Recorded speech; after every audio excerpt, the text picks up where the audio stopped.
능력이라는 말씀을 오늘 같이 나누고자 합니다. 이 능력이라고 하는 것은 무엇입니까? 능력 받아라 하잖아요. 능력 받아라. 능력이라는 것은 힘이죠. 에너지죠. 에너지. 파워. 영어로 파워라고 하잖아요. 파워. 능력, 에너지 그러는데 그 힘이라는 것은 어떻게 생겨납니까? 우리 육신적인 힘은 밥을 먹어야 되죠. 밥을 먹어야 되고 또 뭔가 영양소를 섭취할 때 힘이 납니다. 근데 여기서 이 복음의 능력이라는 것은 또 우리가 보이지 않는 능력이 있어요. 뭐냐면은 동기부여가 있어야 되죠. 예를 들면 똑같이 밥을 먹는데 밥은 먹고 몸은 튼튼한데 어떤 일을 할 때에 의욕이 없어요. 항상 매사에 힘이 없고 능력이 없고 할 마음이 없어요. 이것도 어쩌면 능력 부족이죠. 어떤 사람은 예를 들면 돈을 많이 벌려고 열심히 동기부여가 돼가지고 열심히 일을 합니다. 근데 그런 것도 없고 예를 들면 뭘 배우고자 합니다. 학생들은 뭘 배우는데 공부 열심히 합니다. 그 목표가 분명할 때에 그 사람의 능력이 생겨요. 그 목표가 없는 사람은 능력이 없어요. 좀 약간 좀 다르게 이제 봐준 해석될 때에 그렇게 할 수 있는 거죠. 그러니까 능력이라는 것은 어떤 일을 할 때에 동기부여가 될 때에 능력이 생깁니다. 오늘 요새 지금 이제 올림픽이 이제 시작되었는데요. 이제 많은 사람들이 올림픽 운동선수들은 올림픽이라는 목표점이 있기 때문에 그것을 이루기 위해서 동기부여가 되잖아요. 그래서 체중 감량도 하고 또 스케줄에 의해서 훈련을 합니다. 그러면 그것이 내가 힘들어도 그 목표를 달성하기 위해서 막 자기를 절제하고 훈련합니다. 그 목표가 나를 움직이게 만드는 능력이 되는 거죠. 그러니까 동기부여가 있는 사람들은 항상 활동성이 있습니다. 여러분 여러분 우리 삶 속에 무엇이 나를 움직이게 만듭니까? 그 움직이게 만드는 것이 나의 능력이 되는 거예요. 요새 사람들은 특히 이제 젊은 청소년들이나 아이들을 보게 되면은 무기력하는 사람들이 참 많이 있습니다. 무기력. 능력의 반대는 무기력하다는 것이죠. 바꿔서 말하면은 삶의 동기부여가 없는 거예요. 그냥 사는 거야. 그냥 사는 거야. 무슨 이유가 없이 그냥 사는 거지. 그런 사람은 항상 목표점이 없기 때문에 동기부여가 없기 때문에 그냥 세월이 흘러가는 대로 떠밀려서 사는 사람들이 많이 있습니다. 그런 사람은 인생이 활동적이지 못하고 우울하고 피동적입니다. 그런 사람들은 자기 선택권도 별로 없어요. 뭐 하고 싶니? 그래, 내가 저거 하고 싶은가? 하고 싶지 않은가? 소위 말하면 선택장애라고 하거든요. 뭘 선택하는 데 있어서 이게 좋은지 저게 좋은지 분간이 안 되는 거죠. 이런 사람들은 선택장애라고 하는데요. 저도 참 이런 게 있어요. 어디 가서 음식점 먹으면 뭘 먹고 싶니? 이렇게 물어보면은 아무거나 이렇게 말하는 사람 있잖아요. 이거는 솔직히 말하면은 별로 먹고 싶은 마음이 별로 없는 사람은 그런 말을 합니다. 예를 들면 나는 짜장면을 먹고 싶어. 이게 간절한 마음이 있으면 너 뭐 먹고 싶니? 그러면 뭐라고 대답해요? 짜장면을 이렇게 얘기를 하죠. 근데 이 사람은 별 먹고 싶은 마음이 없어. 뭐 먹고 싶니? 그러면 아무거나요. 얘기를 하잖아요. 이게 선택에 그런 마음이 없는 거죠. 우리 여러분 어떤 삶을 사는 데 있어서 정말 어떤 인생의 목표를 가지고 살아가고 있습니까? 그 목표가 분명한 사람은 계획이 있고요. 또 그것을 이루기 위한 자기의 스케줄을 짭니다. 내가 이렇게 해서 이렇게 해야겠다. 내가 어떤 직장을 간다든지 어떤 그런 목표를 이루기 위해서는 그 중간 과정이 있잖아요. 그걸 이루기 위해서 열심히 정진한단 말이죠. 그것이 나에게 능력이 되어집니다. 근데 우리 믿는 사람들은 어디를 향해 달려갑니까? 우리 하나님의 나라 천국을 보고 달려가는 줄 믿습니다. 그러면 그곳을 달려가기 위해서 내가 어떻게 살아가야 되는지 그리고 무엇을 해야 되는지 이렇게 생각이 되어지죠. 내가 이렇게 살면 안 되겠구나. 내가 하나님 말씀 안에서 살아야겠구나. 이렇게 생각이 하게 됩니다. 우리는 본능적으로 우리 영혼들은 하나님께서 어떻게 창조하셨냐면은 하나님의 나라를 사모하도록 창조하셨습니다. 하나님의 나라를 사모하는 거예요. 모든 영혼은 자기 고향이 있어요. 우리가 모든 사람이 고향을 그리워하죠. 그리고 어머니 품을 그리워합니다. 그러니까 이 지역면에 있어서는 고향을 그리워해요. 내가 어렸을 때 자란 곳, 특히 이제 인생의 말년에 보게 되면은 내 어렸을 때 악연하게 행복하고 부모님과 함께했던 그때를 그리워합니다. 그래서 고향에 가고 싶어해요. 또 한 가지는 이제 어머니가 이제 어머니 품속에서 내가 모든 것을 이제 생성되고 컸기 때문에 부모님을 또 그리워합니다. 부모님을 그리워하죠. 예. 이것이 우리의 회귀 본능이라고 합니다. 옛날로 돌아가고 싶은 그런 본능. 왜냐하면 내가 그곳에서 낳고 그곳에 태어났기 때문에. 그 마찬가지로 육신적으로도 우리가 그렇게 돌아가고 싶은 것도 있지만 우리 영혼도 하나님께로부터 왔기 때문에 하나님께로 돌아가고자 하는 마음이 있습니다. 이 세상에서 아무리 떵떵거리고 살다가도 이 세상에서 모든 것을 다 누리다가도 딱 죽음 앞에 이 세상을 끝날 때에 이 모든 것을 가지고 갈 수 없잖아요. 우리 영혼은 어디로 가게 되는가에 대해서 예수님을 믿든 안 믿든 간에 한 번쯤은 고민하고 생각하게 됩니다. 내가 인생에 이 땅에서 떠나면서 내가 무엇을 남기고 갈까? 이것도 중요하지만 내 영혼은 어디로 갈까? 생각하게 되죠. 천국이 없다고 하는 사람, 하나님이 없다고 하는 사람들조차도 인생의 마지막 때에는 자기 일을 생각하면서 자기 인생을 생각하면서 과연 내가 어디로 갈 것인가? 죽으면 끝이 아니라는 것을 알기 때문에 내 영혼을 알기 때문에 이에 대해서 고민을 한다는 것이죠. 조금 더 영적으로 깨어있는 사람은 인생의 막바지에 그것을 생각하는 것이 아니라 우리 살아생전에 내 영혼이 어디로 갔다가 어디로 갈 것인지에 대해서 우리 생각하게 됩니다. 그러면 내 영혼이 어디로 갈까? 내가 하나님께로부터 왔기 때문에 하나님께로 돌아가야겠다는 그러한 마음이 생기게 됩니다. 우리 성경에 보게 되면은 우리가 죄를 범하였은즉 하나님 나라에 이를 수가 없다고 했습니다. 하나님 나라에 가게 되려면 내가 어떻게 하면 천국에 갈 수 있을까? 어떻게 하면 내가 주님께로 갈 수 있을까? 조금 고민하기 시작하면 그때부터 걸리는 것이 무엇이냐? 죄라는 것입니다. 죄가 걸리는 거예요. 내가 이렇게 살다가는 내가 하나님 나라에 갈 수 없을 것 같아. 내가 이렇게 살다가는 내가 주님을 볼 수 없을 것 같아. 이러한 두려움이 생깁니다. 이 죄라는 것은 우리를 올가매고 두렵게 만들고 그리고 하나님께 가지 못하게 하는 그러한 쇠사슬과 같습니다. 그렇기 때문에 죄의 문제를 해결하지 않고는 하나님께로 갈 수 없음을 깨닫게 되면 그러면 그때부터 생각하게 됩니다. 그러면 이 죄의 문제를 어떻게 해결할까? 내가 보통 사람들은 생각하기를 내가 한 가지 죄를 지으면 한 가지 선한 일을 하면 이 죄가 없어질까? 그래서 이렇게 선한 일을 막 합니다. 남을 도와주기도 하고 또 이렇게 또 어디 가서 기부하기도 하고 막 합니다.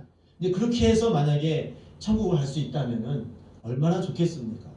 근데 물론 그렇게 선을 행하는 것이 당연히 좋습니다. 근데 그것 때문에 우리가 하나님께 갈 수 있는 것이 아니라 예수 그리스도의 보혈의 그 공로로 우리가 죄사함 받아서 하나님께 가게 되는 줄 믿습니다. 이것이 왜 그러냐면은 그 기준이 무엇이냐는 것이죠. 여러분 몇 가지 죄를 졌습니까? 얼마나 죄를 졌습니까? 그 죄에 대한 보응으로 또 얼마나 선한 일을 해야 됩니까? 이것을 누가 판단합니까? 이 모든 것은 하나님께서 하십니다. 그렇지만 자기 위로를 한답시고 선한 일을 많이 한다고 해서 구원을 받느냐? 그렇지 않다는 것이죠. 이 모든 사람들은 어떤 행위로도 어떤 삶으로도 죄를 해결할 수 없는 것을 우리는 깨닫게 됩니다. 다 알고 있어요. 그 마음속에 아무리 선한 일을 해도 그 마음속에 풀리지 않는 문제가 있다는 것이죠. 그것이 무엇이냐? 바로 죄사함의 그런 문제인 것입니다. 그 죄사함의 문제는 하나님께서 그래서 우리를 사랑하셔서 독생자 예수 그리스도를 우리에게 보내주셔서 대신 나의 죄는 죄의 값은 사망인데 그 사망의 굴레를 나를 대신 뒤집어 씌우신 십자가 벗겨 죽으신 예수 그리스도의 보혈의 공로로 말미암아 우리가 죄의 문제를 해결할 수 있는 줄 믿습니다. 그것을 믿는 것이 복음입니다. 이 복음은 누구에게나 해당하는 거예요. 이것은 부자, 아니 남에게 기부를 많이 하려면 돈을 많이 벌어야 되잖아요. 돈 없는 사람은 기부 못하니까 구원을 못 받습니까? 또 선한 일을 해야 되는데 선한 일, 죄를 많이 진 사람은 선한 일을 많이 해야 되는데 선한 일을 조금 하다가 죽으면 그 사람은 지옥 갑니까? 그게 아니거든요. 우리는 하나님의 말씀에 의해서 이 심판주, 창조주의 그 능력의 말씀에 의해서 우리가 죄사함 받게 되는 줄 믿습니다. 복음의 능력이라는 것은 말씀의 복음의 능력인데 말 그대로 복음의 능력은 무엇이냐? 그 누구도 그 어떤 죄인이라 할지라도 창조주가 되시는 그 복음의 약속의 말씀을 믿는 자에게는 구원하는 역사가 있다는 것입니다. 할렐루야. 오늘 복음 말씀 보니까 내가 복음을 부끄러워하지 아니하노니 이 복음의 모든 믿는 자에게 구원을 주시는 하나님의 능력이 됨이라. 할렐루야. 구원을 주시는 하나님의 능력. 구원을 누가 주셔요? 하나님께서 주시는 거예요. 구원을 주시는 하나님의 능력이 됨이라 그랬습니다.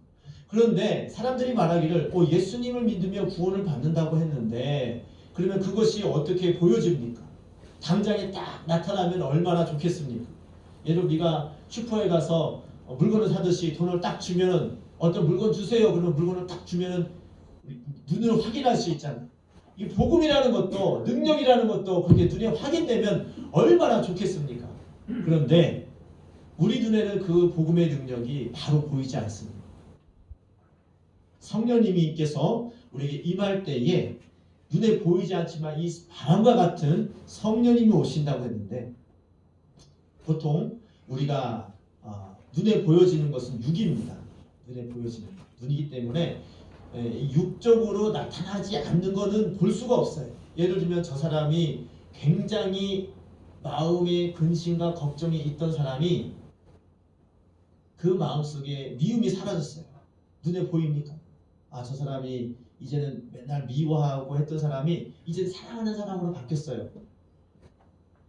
표시가 잘 안 나죠. 물론 얼굴에서 표정에서는 알 수가 있어요. 하지만 현실로서는 보이지 않습니다. 그런데 중요한 것은 뭐냐면 복음의 능력을 받고 하나님의 은혜를 받은 사람은 눈에 보이지 않지만 그 심령이 이제는 변화되기 시작한다는 것이죠. 할렐루야. 여러분 마음속에 하나님을 믿는 믿음이 있습니까? 복음을 받아들이는 그 죄를 해결하고자 하는 그런 의지와 그 죄를 해결을 받았다는 그런 믿음으로 받는 그 말씀이 여러분들에게 이루어지고 있습니까? 만약에 이루어진다면은 제일 먼저 일어나는 것이 무엇이냐? 여러분 심령 속의 변화입니다. 마음 속의 변화라는 거죠. 예수 믿는데 복을 받는다고 했는데 별거 없네. 예수 믿어도 다 어려움 당하고 하는 일도 잘 안 되네. 이렇게 생각하는 사람이 있습니다. 예, 맞습니다. 보여지는 것이 잘 되는 것이 이게 잘 되는 것이 원래는 맞는데 그렇게 되기까지는 과정과 시간이 필요하다는 거죠. 예를 들면은 어떤 사람이 죄를 깨닫고 잘못했다고 해서 그 사람이 바로 모든 것이 다 문제가 해결됩니까? 그 사람이 죄를 졌으면은 그 죄를 받은 대가를 치러야 되죠. 그리고 그것을 이기기 위한 여러 가지 과정이 필요합니다. 또 한 가지 예를 들면은 운동선수가 올림픽에 나가기 위해서 결심을 하고 나는 예를 들면 축구선수가 돼야지 하면서 축구를 하기 시작합니다. 그러면 하루아침에 인류 축구선수가 됩니까? 축구선수가 되려면 그 축구선수가 되기 위한 마음을 먹었죠. 마음을 먹으면 아무 표시가 안 나잖아요. 그러면 어떻게 됩니까? 축구를 연습을 해야 되죠. 그리고 더 훈련을 해야 되죠. 그리고 부단한 노력을 해야 되죠. 그래야지 축구가 점점 이 실력이라든가 기술이 체력이 점점 인류 선수로 바뀌게 되잖아요. 마찬가지로 우리의 복음의 능력이라는 것은 동기부여가 되어지는 거예요. 아까도 얘기했지만 능력이라는 것은 하나님께서 나에게 주시는 은혜와 사랑이 나에게 임하는 것을 느낄 때에 그것이 동기부여가 되어짐으로 인하여서 우리 삶이 마음이 바뀌기 시작합니다. 여러분 마음속에 어둠과 근심 걱정으로 꽉 차 있는 사람은 뭘 해도 그 안에 갇혀 있어요. 이게 죄거든요. 항상 기뻐하는 것이 하나님의 뜻입니다. 믿습니까? 그러면 바꿔서 말하면 기뻐하지 않는 게 죄예요. 아멘. 기뻐하지 않는 게 죄라고 생각되어집니까? 쉬지 말고 기도하라고 했어요. 기도하지 않는 게 죄입니다. 죄라고 느껴본 적 있습니까? 꼭 남을 만약에 물건을 훔치고 사기치고 거짓말하고 이것만 죄가 아니라 하나님의 은혜를 기뻐하지 않고 감사하지 않은 것이 죄예요. 하지 말라고 하는 것을 하는 것도 죄요. 하라고 하는 것을 안 하는 것도 죄입니다. 그러니까 죄라는 것은 뭐냐면은 하나님의 뜻대로 살지 않는 게 죄예요. 이게 죄의 정의예요. 여러 가지 십계명이나 우리의 헌법이나 이런 것도 다 죄지만은 하나님의 말씀에 볼 때는 하나님의 뜻대로 행하지 않는 것이 모든 게 죄거든요. 그러면 기뻐해야 되는데 근데 왜 기뻐하지 않습니까? 하나님께서 그런 사랑을 베풀어 주셨는데 그것을 기쁨을 누리지 못하게끔 내 마음에 뭔가 근심과 걱정으로 자꾸만 공격해오는 그것을 눌려있을 때에 기쁨이 없어요. 여러분 우리가 하나님 이 복음의 능력은 하나님께서 나를 구원하시고 하나님께서 나를 살려주셨다는 그 복음의 구원의 확신이 내 마음속에 충만할 때에 우리 마음속에 진정한 기쁨이 샘솟는 줄 믿습니다. 진짜 그런 기쁨이 있어요. 내가 사업이 잘 되고 안 되고 이걸 떠나서 내가 어떤 일을 목표를 하고자 그 목표를 이루는지 이루지 않는 것을 떠나서 하나님께서 나를 사랑하시고 나를 살려주셨다는 그런 구원의 복음의 확신이 있다면 그 마음속에 진정한 기쁨은 없어지지 않습니다. 물론 때로는 슬퍼할 수 있습니다. 일이 안 되니까. 때로는 좌절할 수 있습니다. 하지만 그거는 잠시뿐이고요. 다시금 하나님의 구원의 복음의 사랑으로 내가 나를 사랑하셨다는 그 근본은 변하지 않는 이상 그 기쁨은 계속 지속되어지는 줄 믿습니다. 이 복음의 능력은 딱 한 가지예요. 하나님이 나를 사랑하시고 나를 끝까지 포기하지 않으시고 지금도 나를 사랑하고 있다. 예수 그리스도의 보혈의 능력으로 나는 죄사함 받았다. 이것을 믿음으로 말미암아 우리 삶의 모든 것이 다 동기부여가 되어지는 거예요. 그럼에도 불구하고 하나님은 나를 사랑하신다. 예를 들면 내가 죄를 졌어요. 내가 잘못했어요. 잘못했으면 벌을 받아야 되잖아요. 그럼에도 불구하고 하나님이 나를 사랑하시고 나를 대속하심으로 말미암아 예수 그리스도의 보혈로 나를 대속하심으로 말미암아 나는 용서함 받았다라는 기쁨. 또 내가 하나님께로부터 은혜를 받았으면은 하나님께서 나를 사랑하심으로 말미암아 이렇게 큰 은혜를 주시고 열매를 주시니 감사합니다. 그 감사에 대한 기쁨.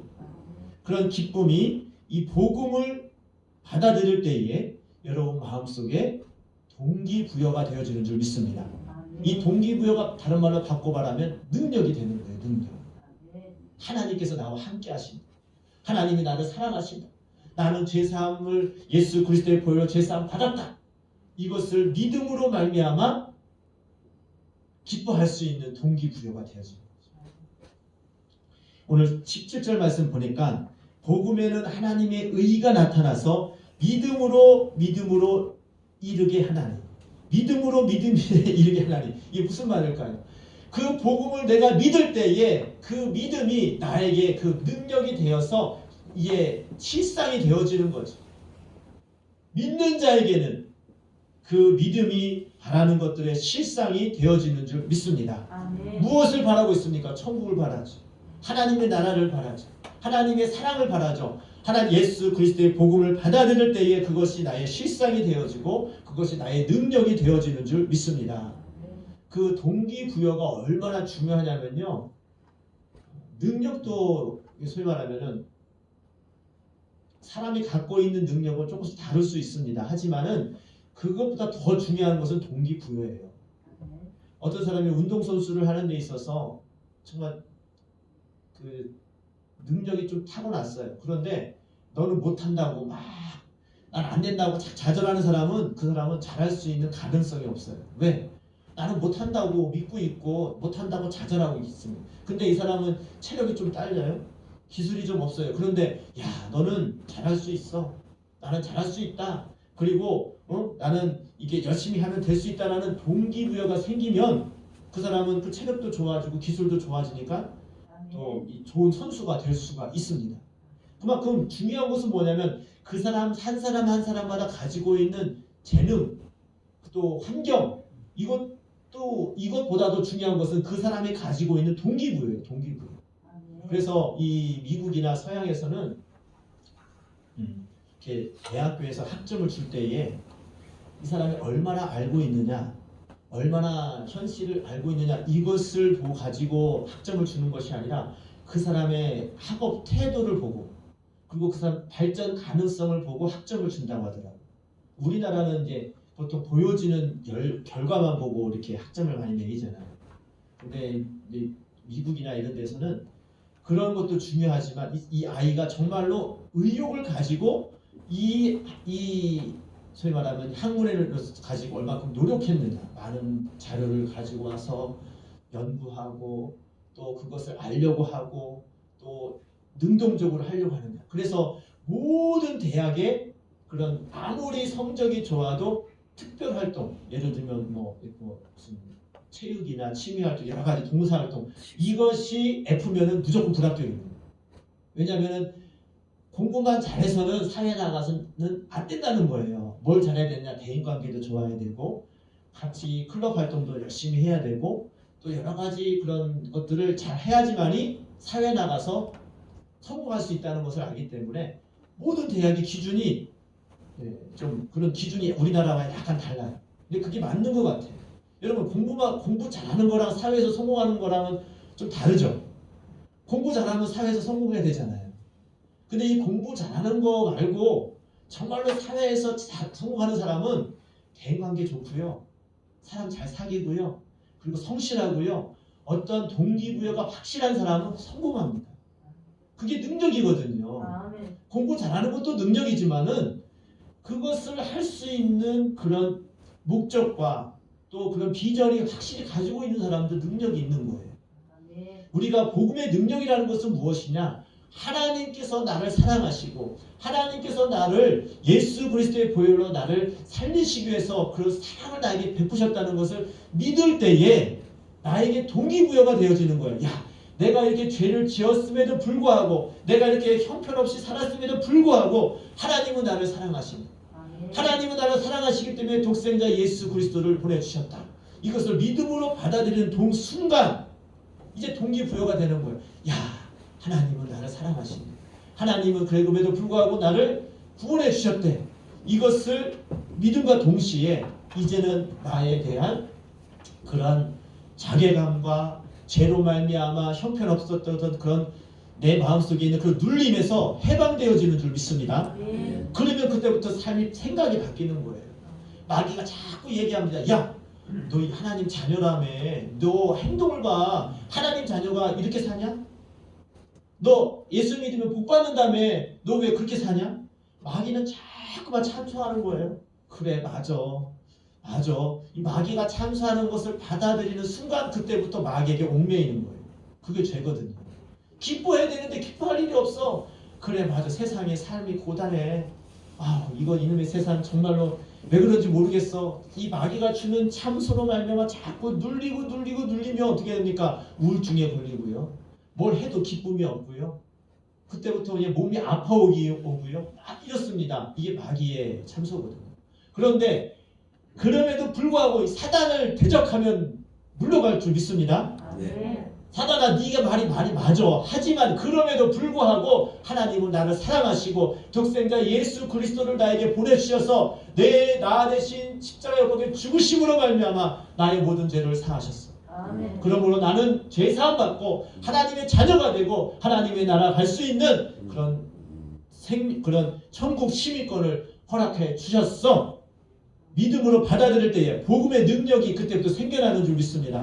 그때부터는 마귀에게 눌리는 일이 없어요. 그때 마귀가 아무리 참소해도 네 말이 맞아. 하지만은 그럼에도 불구하고 예수님께서 이미 다 그 죄값을 치르시고 나를 하나님의 자녀로 삼아주셨음을 나는 믿어 라고 이렇게 마귀를 대적할 때에 그때부터 마귀가 주는 참소와 눌림에 대해서 해방되어지는 줄 믿습니다.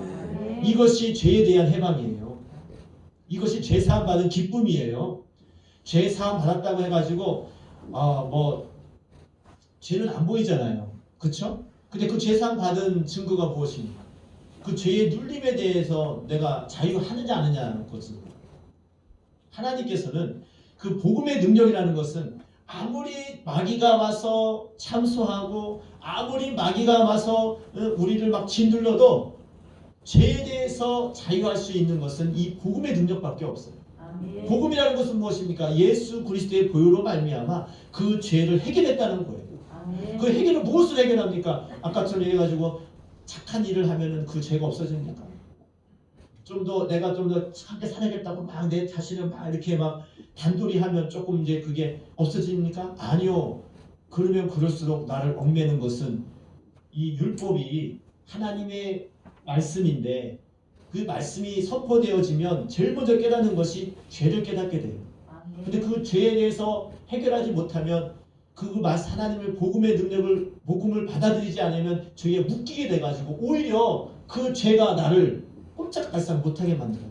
이래도 죄 저래도 죄니까 살 수가 없어요. 그런데 여기 말씀 보니까 복음에는 하나님의 의가 나타나서 믿음으로 믿음에 이르게 하나니 아멘. 하나님의 그 복음의 말씀을 믿을 때에 그 모든 죄가 이제는 모든 결박이 이제는 풀어지고 해결되어지고 정말로 주님께서 주시는 그 하나님의 의가 무엇입니까? 예수 그리스도의 보혈로 모든 죄를 사했다는 것이 하나님의 의인 줄 믿습니다. 아멘. 하나님의 의라는 것을 바꿔서 말하면 하나님의 뜻이거든요. 아까도 말씀드렸죠. 하나님의 뜻대로 행하지 않는 것이 죄라고 했는데 하나님의 뜻이 무엇입니까? 모든 죄는 예수 그리스도의 보혈로 다 사했다. 이게 하나님의 뜻이에요. 할렐루야. 아멘. 이걸 믿는 거예요. 예수 그리스도의 보혈로 우리 죄를 다 사하신 줄 믿습니다. 아멘. 이것을 믿는 게 하나님의 뜻이라니까요. 그것을 믿지 않으니까 죄로 말미암아 눌려 있는 거예요. 여러분 아직까지도 죄로 눌려 있고, 사람들이 얘기합니다. 나는 죄가 많아서 난 교회에 못 가. 나는 죄가 많아서 일이 잘 안 되나 봐. 이게 자꾸 마귀가 주는 생각이라니까. 왜 이게 안 됩니까? 안 되게 하게끔 생각하게 만드는 것이 사단이에요. 자꾸 나는 죄가 많으니까 안 돼. 나는 이것 때문에 안 돼. 하나님은 그런 하나님이 아니에요. 이미 예수님께서 다 십자가에 다 모든 죄를, 여러분 안 되는 모든 그 조건들을 다 짊어지시고 해결하셨다니까요. 할렐루야. 그걸 해결하셨다는 것을 믿음으로 복음을 받아들일 때에 그 죄에서 그 눌림에서 자유하게 되는 줄 믿습니다. 이게 복음의 능력이에요. 그렇게 작정이 되어질 때에, 그렇게 믿음으로 받아들일 때에, 그때부터 지금 현실은 바뀌는 게 없어요. 하지만 내 몸 심령이 바뀐다니까요. 심령이 바뀌면 그것이 점점 그 믿음이 나의 생각이 되어지고 그 생각이 나의 삶이 되어지고 그다음부터 그 모든 문제가 해결되어지는, 순서가 그렇게 되는 거예요. 문제가 먼저 해결되는 것이 아니라 여러분 마음이 먼저 바뀌는 거예요. 여러분 몸이 먼저 바뀌고 생각이 바뀐 다음에 그 다음에 문제가 해결되는 거예요. 할렐루야. 근데 우리들은 거꾸로 생각해요. 내가 믿으면, 내가 회개하면 문제가 해결되겠지. 내가 회개했는데 왜 문제가 해결되지 않지? 내가 하나님께 돌아왔는데 왜 일이 잘 풀리지 않지? 겉으로 먼저 보여지는 것이 먼저 바라보게 되니까 믿어도 별거 아니네. 이거 진짜 믿는 게 아니에요. 진짜 믿는 자는 먼저 심령이 먼저 동기부여가 되는 거예요. 하나님의 나라에 대한 동기부여, 내가 깨끗이 살고자 하는 동기부여, 그리고 하나님의 자녀가 되었다는 기쁨이 먼저 샘솟을 때에 진짜 복음의 능력이 나오기 시작하는 거예요. 할렐루야. 여러분 마음속에 기쁨이 없습니까? 복음을 아직까지 못 받아들이는, 진짜 복음을 받아들이는 사람은 아까도 말씀드렸지만 내가 구원받았다는 그 기쁨 하나만으로도 내가 기뻐할 수 있고 또 하나님께 감사할 수 있고 하나님께 영광 올려드릴 수 있는 심령이 되어지는 줄 믿습니다. 정말 그렇게 살아보세요. 그러면 여러분 그런 영이 살아나고 생각이 살아나고 여러분 육신이 살아나고 문제가 바뀌는 그런 놀라운 역사가 일어나게 되는 줄 믿습니다. 이 순서가 있어요. 근데 그 순서가 어떤 사람은 빨리 진행되어지는 사람이 있고 어떤 사람은 더디 진행되어지는 사람이 있어요. 왜? 그 삶의 그 죄의 질에 따라서 그럴 수가 있습니다. 분명한 것은 무엇이냐? 그 근본이 이 내가 복음의 말씀을 받아들이느냐 받아들이지 않느냐에 따라서 내 시장, 내 속의 심령이 바뀌어질 때에 그때부터 하나님은 역사하시는 줄 믿습니다. 아멘. 오늘 이 시간 말씀을 여기 말씀드린 바 기록된 바 오직 의인은 믿음으로 말미암아 살리라 함과 같으니라. 할렐루야. 의인이 무엇입니까? 하나님의 말씀을 받아들이는 자가 의인이에요. 그러니까 죄인과 의인의 구분점은 무엇이냐? 하나님의 말씀을 받아들이는 자는 의인이고 하나님의 말씀을 받아들이지 않는 자는 죄인이에요. 기준이 그거예요. 기준이 죄를 얼마큼 졌느냐 안 졌느냐 이게 기준이 아니라 우리는 어차피 다 죄인인데 우리는 어차피 다 지옥에 갈 수밖에 없는 그런 멸망의 자식들로 태어났는데 근데 어떻게 의인이 됩니까? 하나님의 복음을 받아들일 때에 의인이 되어지는 줄 믿습니다. 그 될 때에 여러분 마음속에 복음을 받아들일 때에 그때부터 의인으로서 믿음으로써 살아갈 때에 하나님께서 인정하시는 그러한 복음의 능력이 그때부터 시작되어져. 또 그때부터 여러분 삶이 변화되어 주시는 줄 믿습니다. 우리 참빛교회 성도들 정말로 이 복음을 부끄러워하지 마세요.